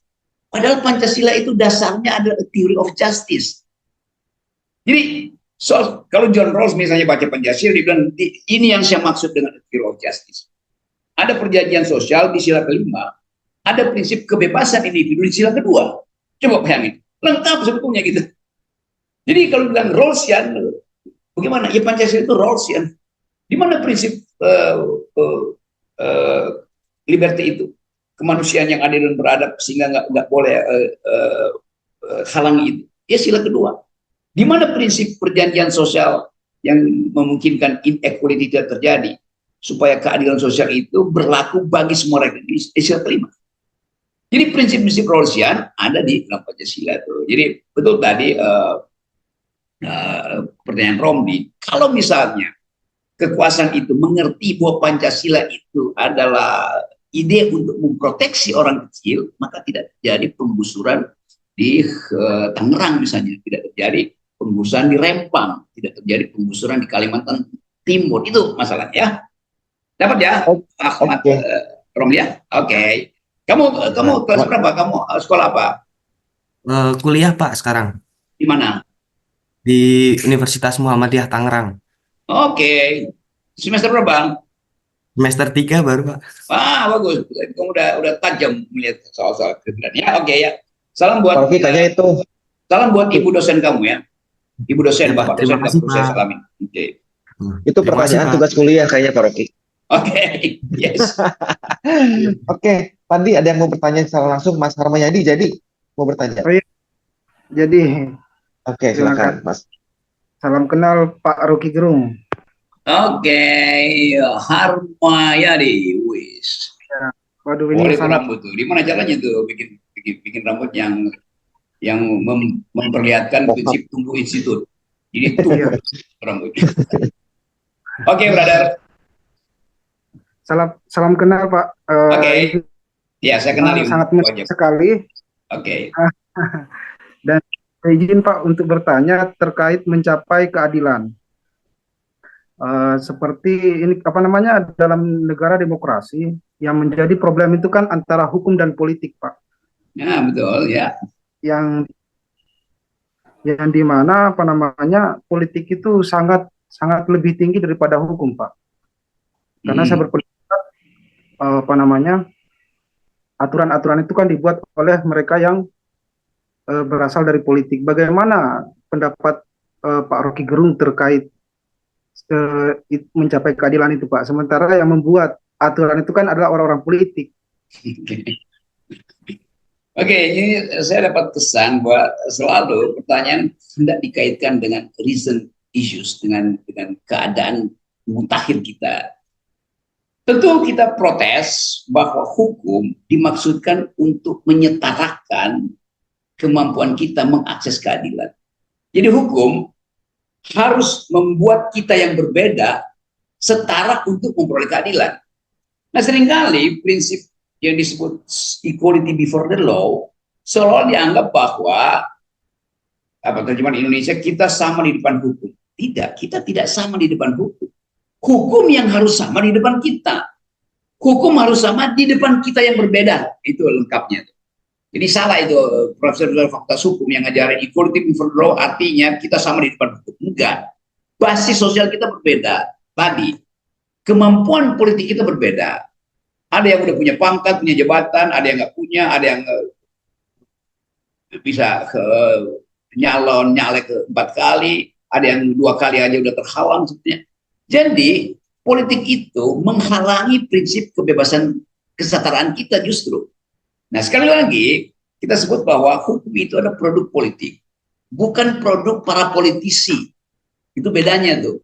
Hukum adalah produk politik, artinya dibuat di dalam percakapan politik, di dalam peristiwa-peristiwa politik di DPR. Yang sekarang terjadi, hukum itu bukan produk politik, produk politisi. Itu bedanya. Nah, politisi itu kalau dia tidak punya perspektif keadilan, hukum yang dihasilkan juga tidak adil. Itu pentingnya kalau kita memilih politisi, dia mesti lolos dulu. Yang sering saya terangkan, setiap politisi supaya dia mampu menghasilkan hukum yang berpihak pada keadilan, maka si politisi itu harus diuji di 3 tahap. Tahap pertama, dia harus punya perspektif keadilan, namanya etika. Dasar dari keadilan adalah sikap etis. Etikabilitas itu yang mesti kita uji dulu.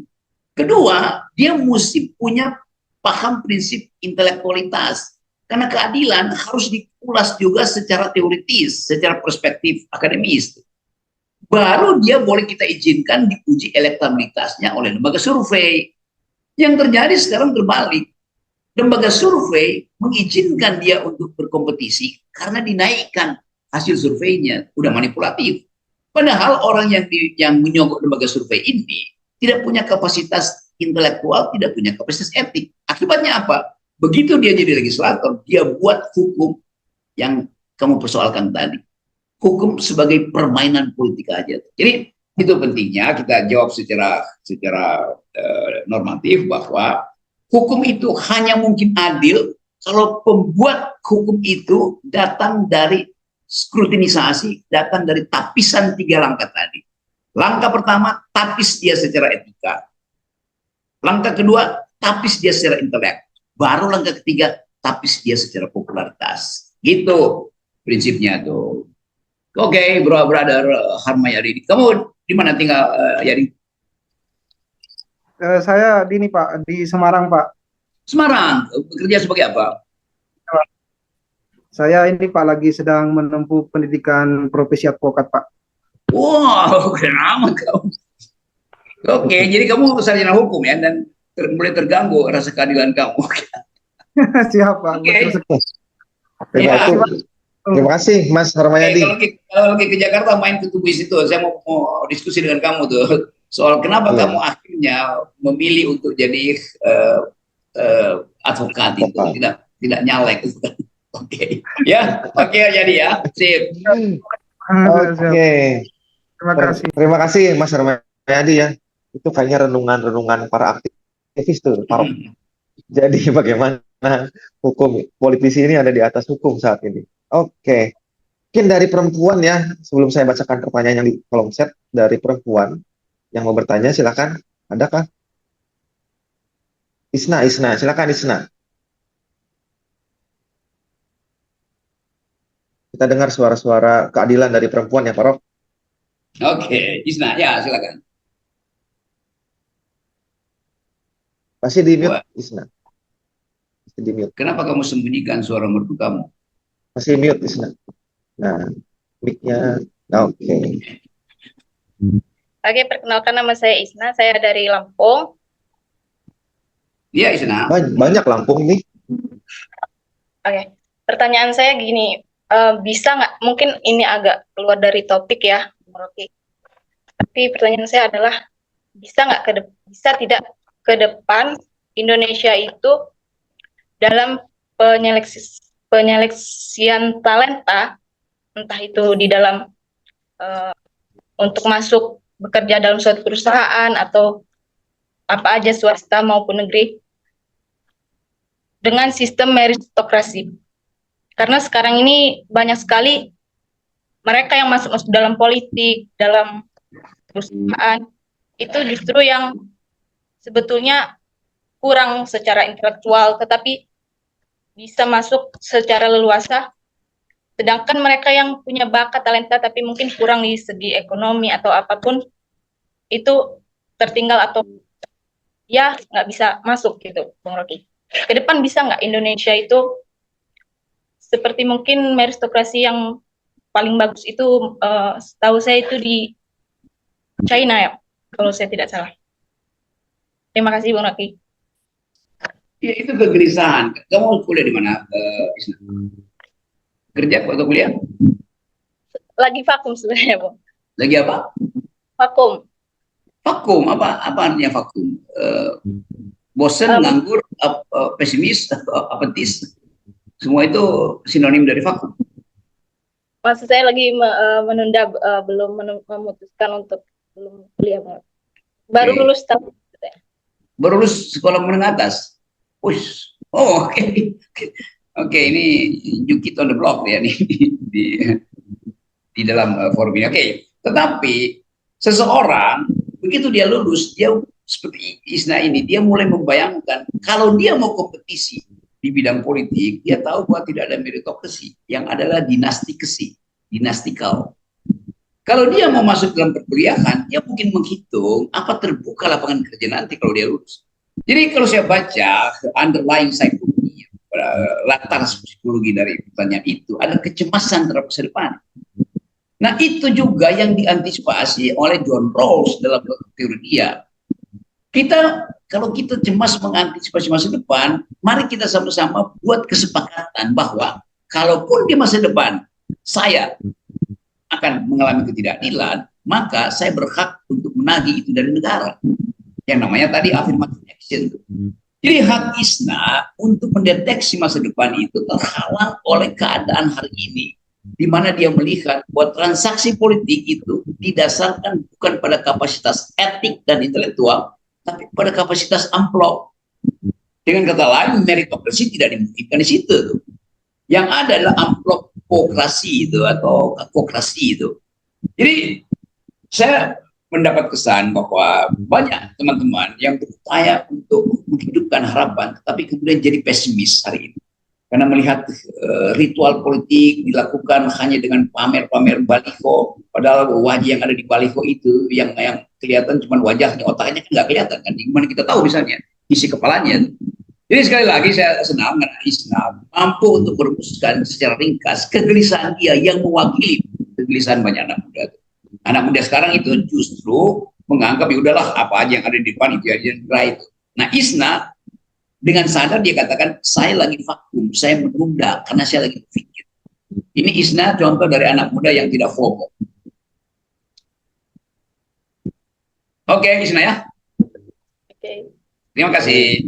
Terima kasih Isna. Lampung harus jadi pelampung negeri. Oke. Mas Pamungkas, saya bacakan dulu pertanyaan di group chat, baru saya kembali ke Mas Pamungkas ya. Oke, Parok dari Julian Dennis Frederick.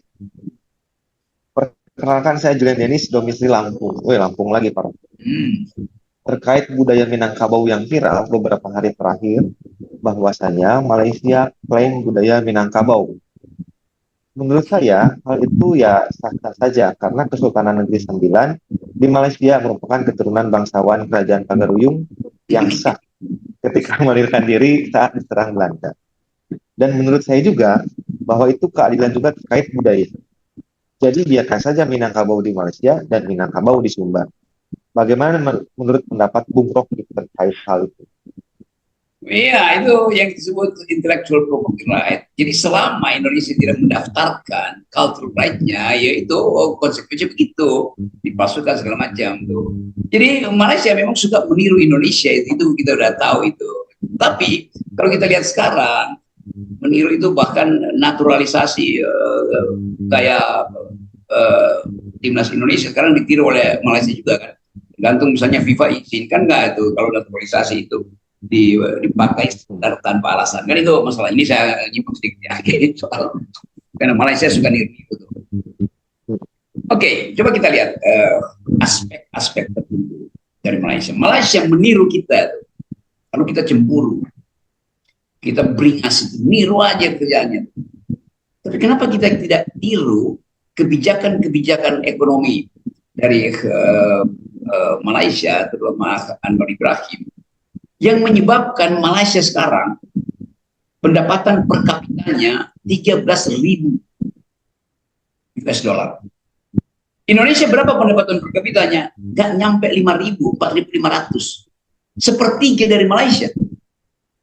Padahal Indonesia sudah lebih dahulu masuk sebagai negara berpendapatan menengah dari 30 tahun lalu. Ternyata terkejar oleh Malaysia.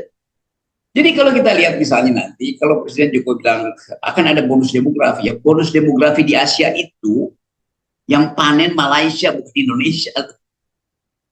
Kan kita sebut bonus demografi, yaitu kemampuan kita untuk bersaing dengan kawan seera kita 10 tahun lagi, itu bonus demografi.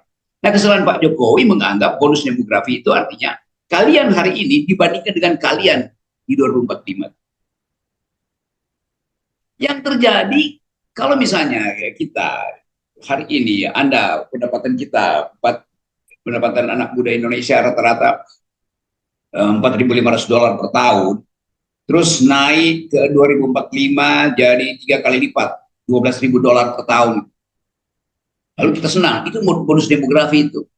Iya, kalau Malaysia tenggelam di 2045. Tapi kalau Malaysia masih hidup, Malaysia udah lari mungkin ke 10 kali lipat GDP-nya tuh.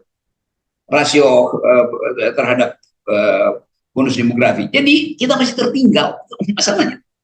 Nah, itu yang penting, kita intervensi kebijakan itu melalui nutrisi yang bagus supaya tidak ada stunting. Intervensi supaya anak-anak muda ini punya kesempatan bersaing secara fair di dunia bisnis dan dunia politik. Kalau dunia politik dikendalikan oleh dinasti, Anda bayangin misalnya, Anda umur sekian, di 2029 tidak mungkin bersaing dengan seseorang yang wakil presiden sekarang yang diselundupkan lewat konstitusi, yang adalah pemalsuan konstitusi kan. Dia udah di depan, Anda masih di belakang. Padahal kapasitas Anda untuk berpikir melampaui dia. Jadi itu sebetulnya yang membuat kita lalu merasa sialan dicuri. Ya karena kita tidak mampu tuh mengembangkan cara untuk melesatkan pikiran. Jadi keadaan-keadaan semacam ini membuat Indonesia selalu rawan dicuri intellectual property right-nya tuh. Nah, ini soal yang sekarang kita catat semua itu sebagai soal supaya kita tahu bahwa persaingan ke depan itu ada persaingan kemampuan untuk memproteksi intellectual property right kita. Nah, property right itu hanya disebut property right kalau ada keunikan, kalau ada yang disebut sebagai initial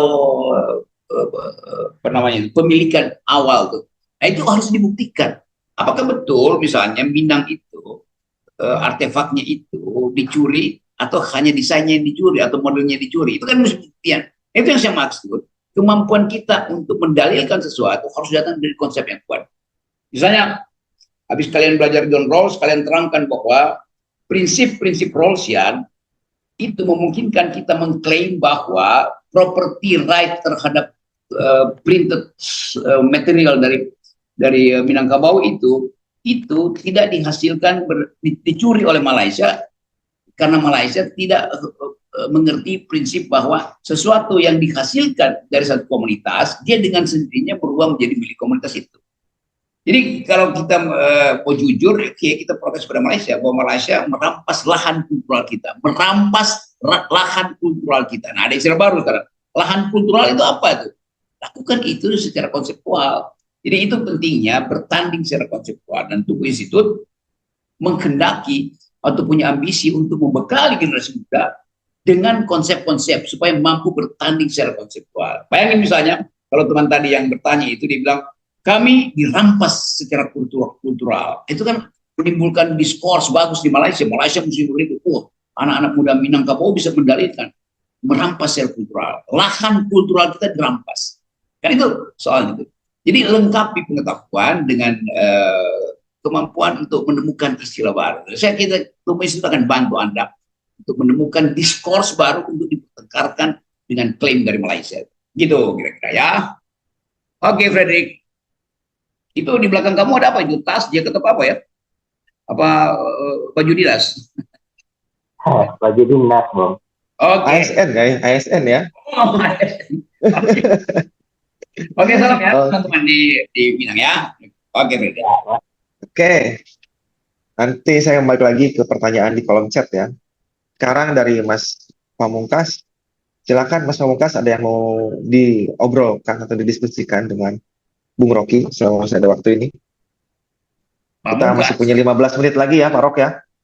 Oke. 15.45. Oke. Terima kasih Mas Vicky dan terima kasih paparannya Bung Rocky. Salam, saya Pamungkas dari Makassar. Sebenarnya saya mengharapkan banyak pertanyaan yang tersalurkan, cuman mungkin terbatas waktu jadi. Ya, banyak kesempatan lain. Oke. Ya, pembekalan konseptual ini sebenarnya sama-sama kita harapkan agar bisa terus beruntun, tidak berhenti dan hanya pada pembahasan ruang-ruang diskusi semata. Perlu proyeksi nyata dalam keseharian maupun dunia kita masing-masing. Pertanyaan saya terkait dengan konsepsi keadilan yang dibahas tadi. Kita ketahui bersama bahwa konsep keadilan yang menjadi tanggung jawab besar bagi negara terhadap masyarakat itu mesti diimplementasikan dengan sebaik mungkin, yang termuat di dalam konstitusi yang selalu Rocky Gerung gaung-gaungkan bahwa tugas besar negara itu memelihara fakir miskin dan cara anak-anak terlantar sesuai dengan amanat konstitusi yang kemudian terakomodir di dalam undang-undang. Namun jika kita membicarakan secara politis bahwa kecenderungan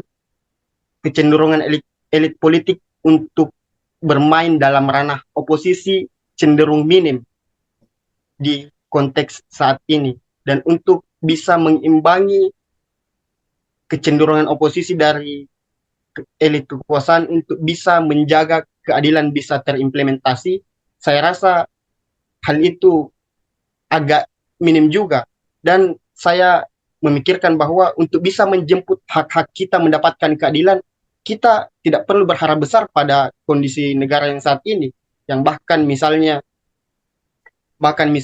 untuk konsolidasi kekuasaan internasional, misalnya pada saat awal selesainya pemilihan presiden terpilih Prabowo kemarin, yang sempat pertama kali langsung meluncur ke Cina, dan kita lihat kondisi bagaimana Cina saat ini dengan Indonesia. Nah, kemudian bagaimana cara kita untuk menjemput hak kita, mendapatkan keadilan kita yang tidak kita harapkan lagi pada negara sebagai masyarakat untuk bisa mendapatkan keadilan kita sendiri. Kemudian pertanyaan saya kedua yaitu berkaitan dengan Laut Cina Selatan. Nah, ini berkaitan juga sebenarnya dengan Cina. Dan pembahasan Laut Cina Selatan ini sebenarnya hal yang sangat kontroversi, cuman agak sedikit tenggelam di permukaan, karena Laut Cina Selatan itu sebenarnya, apalagi kita membicarakan khususnya di Laut Natuna Utara yang notabene-nya masuk sebagai wilayah kedaulatan kita, namun jika dihadapkan pada realita nyata yang misalnya kapal-kapal militer Cina yang berkeliaran di sekitar sana tidak mampu dihadapi oleh pemerintah kita, oleh penguasa kita, yang bahkan nelayan kita kesulitan untuk mencari kehidupan di sana. Mungkin tadi dibahas kalau misalnya Malaysia mengambil lahan kultural, mungkin kalau di Laut Cina Selatan mengambil kedaulatan hidup kita di sana. Jadi bagaimana untuk bisa menjaga kedaulatan hidup kita di Laut Cina Selatan untuk bisa memproyeksikan keadilan? Sekira itu, Bung Rek. Terima kasih. Oke. Oke, Pamungkas, itu dua pertanyaan Pamungkas. Pamungkas artinya pemuda harus mulai mengakses akal sehat. Oke, ada hal yang unik sebetulnya. Kamu sekolah, bekerja atau apa? Lagi kuliah, Bung. Di mana? Di UMI yang sempat Bung hadir kemarin. Cuma saya tidak sempat hadir karena di Jawa. UMI di mana? Di Fakultas Hukum. Iya, daerah mana tuh? Kamu asal dari? Makassar, Pak. Oke, Makassar. Iya, saya udah kali-kali di Makassar dan tahu bahwa kegelisahan di Makassar itu sama dengan kegelisahan di Aceh, sama dengan kegelisahan di Surabaya, yaitu ketidakyakinan bahwa kita bisa punya kemampuan untuk mempertahankan wilayah ini. Kalau kita lihat misalnya, bagaimana Iran kemarin mengirim semua misil dia itu, senjata peluru kendali dia itu tiba di Israel, dan Israel kewalahan untuk menghadang itu. Dan kita mulai berpikir bahwa seandainya terjadi konflik di Cina Selatan antara misalnya Cina mulai mengganggu wilayah Taiwan, lalu Jepang kasih sinyal bahwa jangan sekali-sekali masuk ke Taiwan karena kami bisa mengirimkan misil kami itu ke Cina. Tentu Cina bilang, ya benar aja, kita lebih banyak misilnya, nuklirnya misalnya. Tetapi potensi itu bisa terjadi. Kalau misalnya Israel dikepung oleh negara-negara Arab sekarang yang bangkit, Iran, Irak, Lebanon, segala macam itu, berupaya untuk memperlihatkan ketangguhan teknologinya, dan Israel ketinggalan dalam kecanggihan teknologi, Israel bisa call Joe Biden, atau bisa call Kamala Harris, atau bisa call Donald Trump nanti itu. Karena ada hubungan historis antara Israel dan Amerika. Hubungan apa lagi? Hubungan finansial. Nah, kapital Amerika itu banyak dimiliki oleh Jewish misalnya. Jadi kita bisa terangkan itu. Tetapi kalau terjadi di Asia Pasifik, Indonesia posisinya apa? Sering dikatakan bahwa NKRI itu harga mati. Sekarang kita tanya, kalau terjadi konflik, potensi konflik, semacam imbas dari Palestina misalnya, kan kadang-kala itu berkelahi di Palestina itu juga bisa memicu ambisi-ambisi yang sama di Pasifik ini, di Indo-Pasifik kan. Kalau itu terjadi misalnya, lalu proksi Indonesia kemana? Israel punya proksi, Amerika. Gampang. Indonesia kemana proksinya? Ke Amerika, ke Cina. Jadi kemampuan kita untuk mendalilkan bahwa kita tidak ingin berperang karena itu kita mengekspor demokrasi. Hanya itu software kita atau soft power kita. Pada saat yang sama, orang tidak melihat Indonesia itu demokratis karena proses pemilihannya itu brengsek tuh, misalnya. Jadi itu yang saya mau terangkan, kecemasan anak-anak muda sekarang itu dipicu oleh pengetahuan mereka tentang daya dukung ekologi pertahanan Indonesia dan daya dukung ekologi demokrasi kita. Dua-duanya minim. Di dalam aspek pertahanan, anggaran kita tidak mungkin untuk mempersiapkan perang nuklir, nggak mungkin, karena akan dipakai untuk beli nasi itu poin pertama. Dari segi demokrasi, kita juga tidak mungkin mengucapkan bahwa kita bisa ikut dalam perdamaian, menjadi faktor dalam perdamaian di Timur Tengah. Kan apa yang mau kita ucapkan di situ? Kalau orang tahu bahwa indeks demokrasi Anda Indonesia juga buruk, kok ngapain mau sosok jadi penengah secara demokratis? Jadi masalah kita ada pada kurikulum publik kita yang lemah dalam dua hal tadi, yaitu ide-ide demokrasi berhenti di kita diproduksi, dan postur militer kita yang akan terganggu oleh anggaran yang minim. Kan Pak Prabowo anggarannya tahun depan itu 3.000 triliun. 2025 3.000 triliun. 3.000 triliun itu dipakai untuk bayar utang 1.000 triliun, tinggal 1.500 triliun. Dikirim untuk kepentingan otonomi daerah segala macam itu, dana bantuan daerah itu 1.000 triliun, maka tinggal tersisa 500 triliun. 500 triliun dipotong untuk makan siang gratis, 400 triliun, tinggal 100 triliun. Jadi mau bikin apa uang 100 triliun itu? Nggak mungkin beli senjata atau bahkan membuat senjata rakitan seperti yang dibuat di Libanon itu kan. LSM sekarang di Libanon bikin senjata rakitan dengan komposisi kimia yang sederhana. Bisa dipakai, disisipkan di situ chips yang mampu untuk ditembakkan ke Israel. Nah, kita ada dalam keadaan itu. Secara ekonomi kita miskin, secara demokrasi kita terlantar. Nah, saya kira itu yang dimaksudkan oleh saudara Pamungkas itu, supaya kita pikirkan. Nah, sambil kita pikirkan, lakukan konsolidasi mahasiswa, dan mahasiswa UMI itu terkenal mampu untuk menghasilkan semacam harapan melalui demonstrasi. Oke, terima kasih ya Pamungkas dan Muraki. Pertanyaan selanjutnya dari Brian Alfikri. Bisa tanyakan langsung saja ya. Tadi ada pertanyaan di kolom chat juga dari Brian Alfikri. Bisa tanyakan langsung kepada Bung Rocky. Silakan, Brian. Nah, Alfikri apa Alfikri? Alfikri ya. Brian Alfikri. Oh, Alfikri. Assalamualaikum. Mikir, oke. Baik, assalamualaikum. Nama kamu Brain Alfikri. Alfikri ya, Brain, jadi Brain Albrain. Oke. Baik. Oke. Jadi pertanyaan saya, apakah asas hukum Pacta Sunt Servanda dan teori liberty Immanuel Kant yang menjelaskan semua orang harus dihormati kebebasannya, mereka yang dirugikan harus memiliki keuntungan dari distribusi yang ada, pada saat ini hanya akan menjadi sebuah utopia dan didukung dengan arti pemaknaan demokrasi yang pada saat ini bukan lagi demokrasi yang sesuai dengan tatanan demokrasi Abraham Lincoln yang menjelaskan bahwasanya government of the people, by the people, to the people. Pemerintah rakyat, dari rakyat, dan karena rakyat. Bagaimana tanggapan Bung Rocky? Baik, hanya itu pertanyaan saya. Iya, itu iya kadangkala kita terjebak pada semacam pleonasme gitu, dan mengatakan bahwa demokrasi betul, demokrasi itu pemerintahan dari, oleh, dan untuk rakyat, kira-kira begitu kata Lincoln gitu. Tapi secara faktual pada waktu Lincoln ucapkan itu, dia menginginkan betul-betul Amerika itu didesain melalui prinsip republik dan kedudukan rakyat itu maksimal. Oke.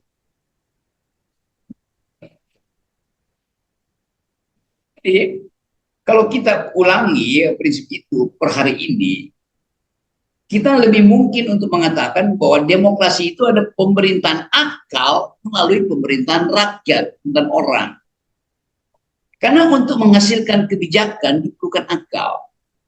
Seorang filsuf dari Jerman yang ngajar di mana itu namanya, Heidelberg University itu, namanya Karl Jasper. Dia bilang begini, demokrasi itu adalah the government of reason through the government by the people. Pemerintahan akal, pemerintahan otak melalui pemerintahan rakyat. Nah, karena itu demokrasi harus ditandingkan dengan kapasitas akal, bukan kapasitas amplop. Kan itu dasarnya tuh. Jadi betul bahwa hanya dengan kemampuan konseptual kita bisa meloloskan negeri ini menjadi petanding di 2045 nanti. Tapi itu harus mengandaikan tadi ada meritokrasi tadi diterangkan oleh siapa tadi di Lampung, ada kemampuan untuk mengembalikan hukum itu pada pikiran intelektual, bukan pada politik, bukan pada politisi. Jadi semua yang Anda bicarakan tadi itu memungkinkan kita bikin semacam kompendium, semacam buku obat tentang terapi buat Indonesia. Terapi hukum pertama tadi. Hukum tidak boleh dihasilkan dari tangan politisi, tetapi hasil transaksi politik yang rasional. Politik yang rasional itu datang dari demokrasi yang berpikir, bukan demokrasi yang dipamerkan melalui lembaga survei. Jadi sebetulnya kalian hari ini sudah mengumpulkan obat-obat yang disebut obat anti dulu untuk menghasilkan republik yang cerdas nanti. Jadi tetaplah di situ, dan kemampuan teman-teman ini mengagumkan saya, mengagumkan tubuh institut. Ternyata Anda itu lebih cermat dan lebih detail, bahkan lebih tajam untuk melihat problem dibandingkan dengan mereka yang barusan dilantik jadi anggota DPR kemarin. Oke. Terima kasih, Bung. Oke, saya bacakan dulu ya, Mas Haris, bentar ya.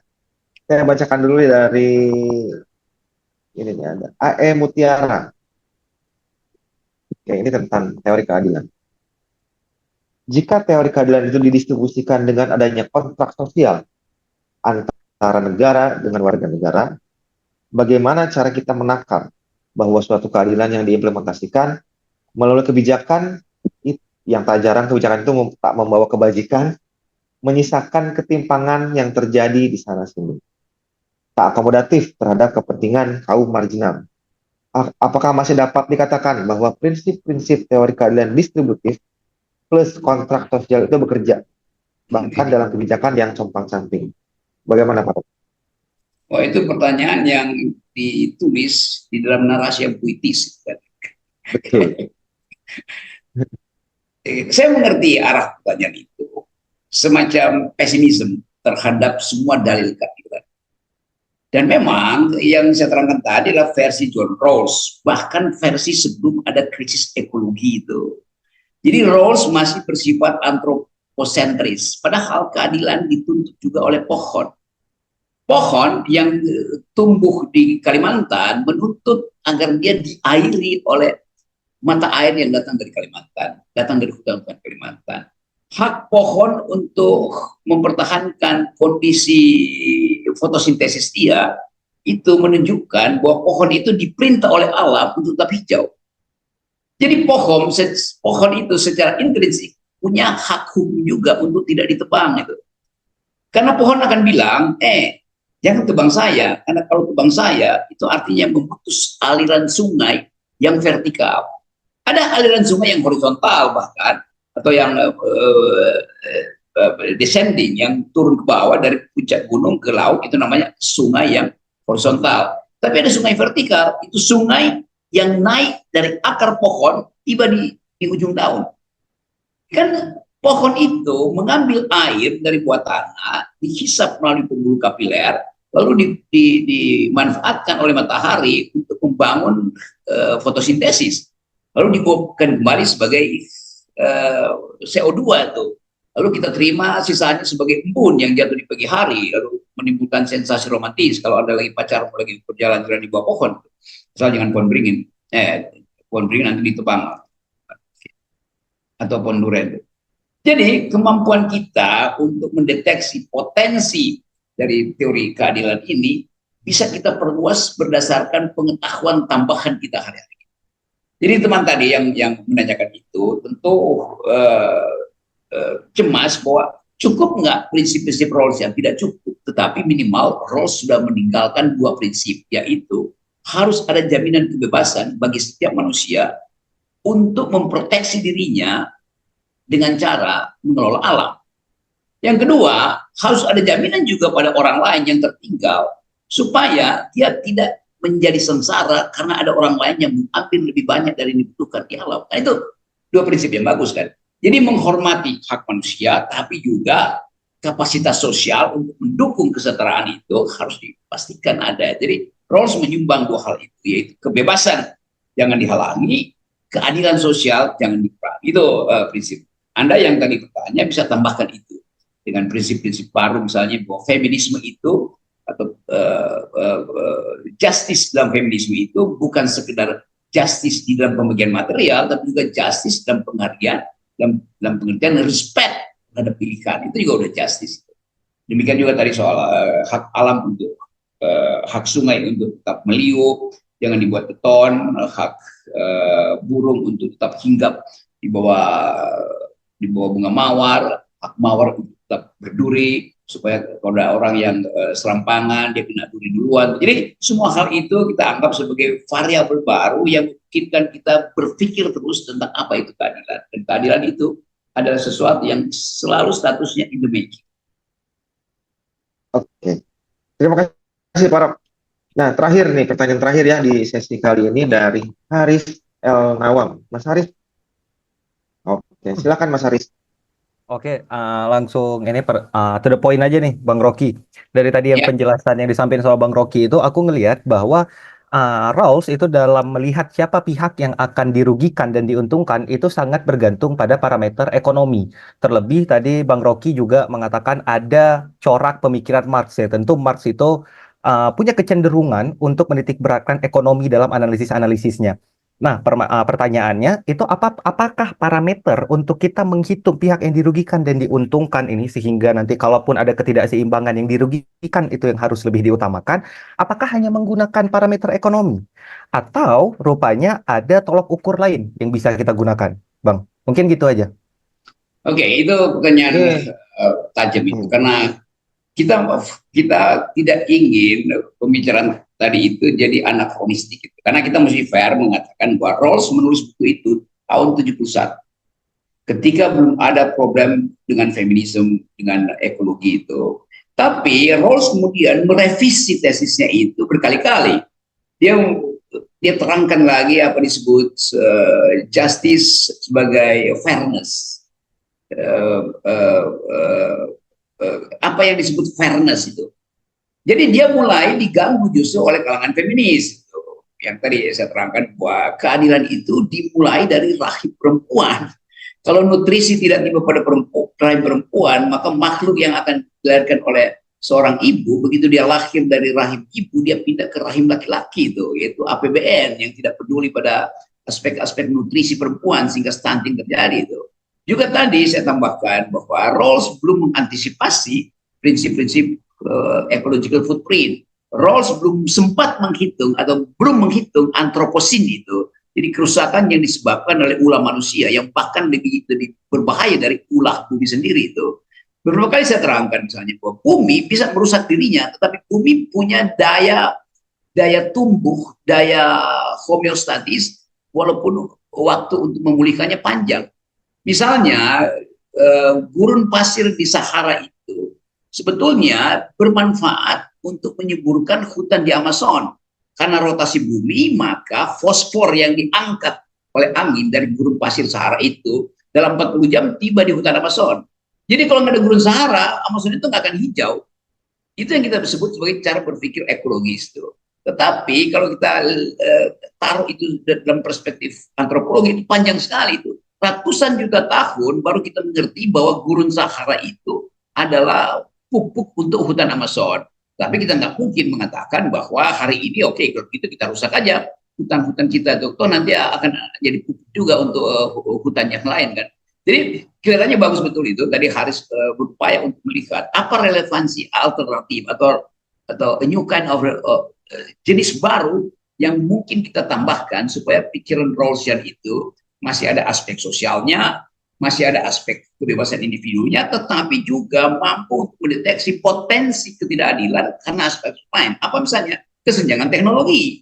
Jadi kalau semua sifat teknologi itu hanya dimiliki oleh Jakarta misalnya, kita mampu untuk bicara Rawls di sini, tapi apakah mereka yang ada di pedalaman Kalimantan, pedalaman satu waktu saya pernah kasih kuliah di Rokan Hili itu universitasnya itu 300 kilo dari Pontianak itu. Dari Rokan Hili itu dari Riau, bukan Pontianak. Itu di situ cuman ada sekelompok teman di situ dari anak UI, FHUI itu membuat universitas yang cuma ada 2 fakultas. Tapi mereka menganggap bahwa itu memungkinkan untuk memulai semacam penyetaraan pengetahuan. Waktu mereka undang saya bilang, oke, saya akan datang di situ. Tapi Pak, ini jauh dan cuma ada 2 fakultas. Enggak, justru karena kalian tercecer, tertinggal, saya akan datang di situ. Nah, saya pakai prinsip Rawlsian di situ. Bagi mereka yang tercecer, mesti ada affirmative action. Demikian juga soal lingkungan tadi. Jadi ada hal-hal baru. Demikian juga tuntutan.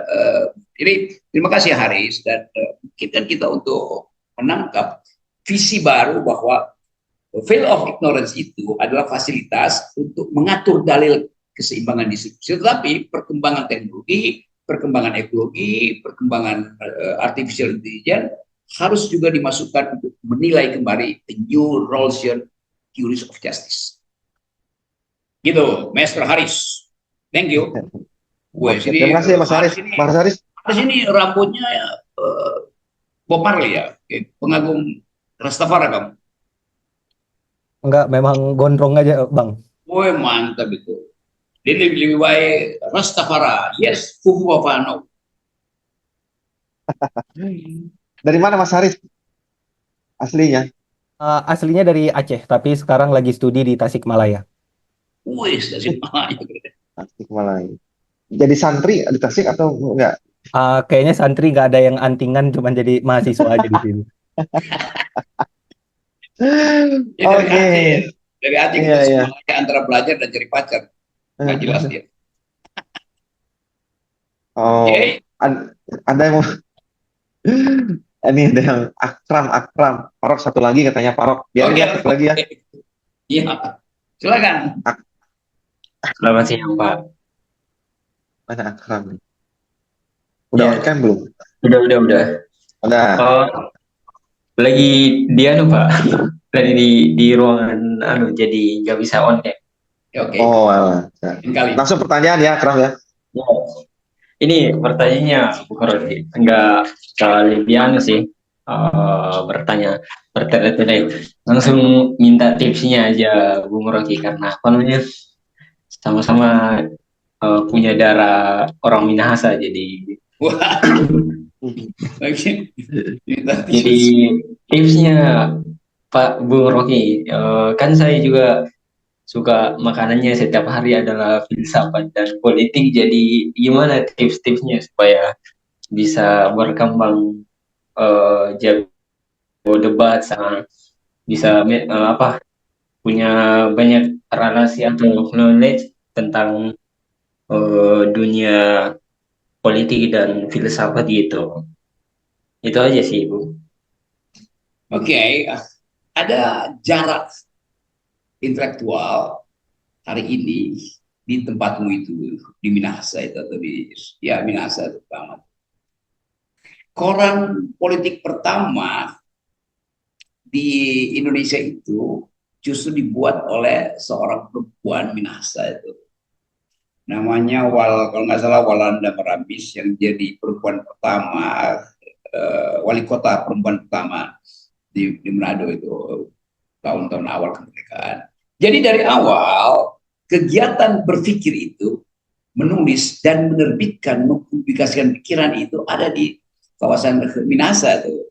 Saya juga bisa katakan hal yang sama di Bukit Tinggi, di Kota Gedang. Ada seorang perempuan Rohana Kudus mencetak sendiri koran itu untuk memungkinkan kalangan politisi itu membaca dalil-dalil yang kadang-kala mungkin terlambat karena mesti tunggu pada waktu itu mungkin 3 bulan dari Belanda. Jadi semua pemimpin kita berupaya untuk menghasilkan pikiran. Mereka menulis, mereka berdebat, bertengkar dengan konsep. Jadi asal-usul negeri ini adalah pertengkaran pikiran.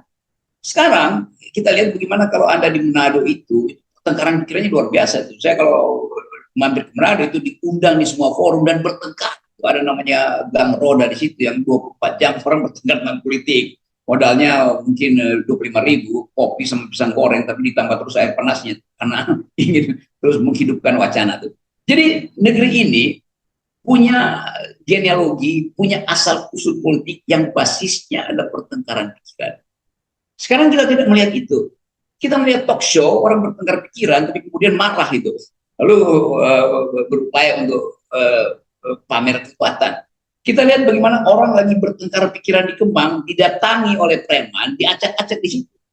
Kita lihat bagaimana di universitas ada mahasiswa yang mengucapkan pikirannya di Makassar, lalu di diskors, bahkan dikeluarkan oleh rektor. Kan ini gila negeri ini kan. Justru negeri ini membutuhkan pikiran. Jadi kalau pikiran terhalang, maka negeri ini akan tenggelam di dalam kedunguan. Jadi saya ingin ingatkan, tips saya karena Anda minta tips, bertengkarlah dalam pikiran. Kalau Anda mahasiswa, menggelenglah di depan dosen. Kalau Anda mampu mengatakan tidak pada dosen, maka dosen itu mestinya menganggap bahwa mahasiswa saya sedang berpikir. Mahasiswa yang ngangguk-ngangguk artinya dia jadi feodal. Jadi mulailah pertengkaran itu dengan kemampuan untuk mengatakan tidak. Nah itu tips saya buat kawan yang bertanya terakhir tadi. Oke. Terima kasih Farok. Ya. Asik ya Farok ya, kita diskusi pagi kayak gini sama teman-teman dari seluruh Indonesia. Pertanyaannya bertunggu, bagus, saya senang. Terima kasih teman-teman semua. Nanti kita akan bikin rutin supaya kita perlengkapi negeri ini dengan pikiran menuju 2029 yang adalah hak kalian. Kalian berhak untuk memanjat kekuasaan sekarang dengan, bukan kalau memanjat tebing itu pakai tali, tapi kalau manjat kekuasaan itu pakai akal ya. Oke.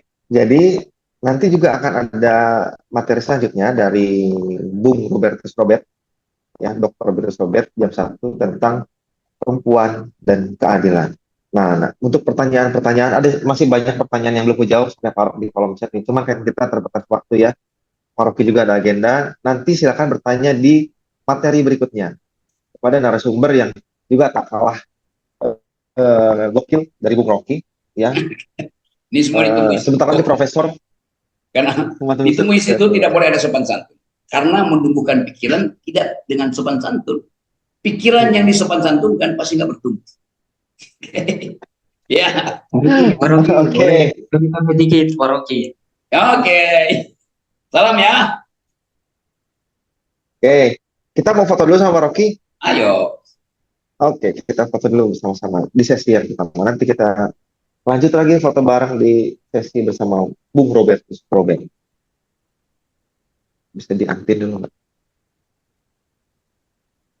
Boleh yang lain bisa on cam. Ini kapan lagi kita foto sama Bapak Rocky Gerung?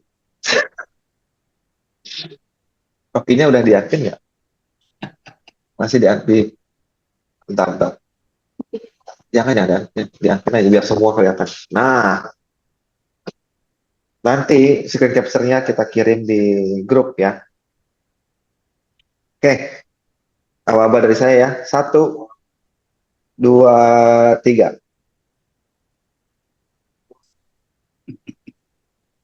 Oke, terima kasih.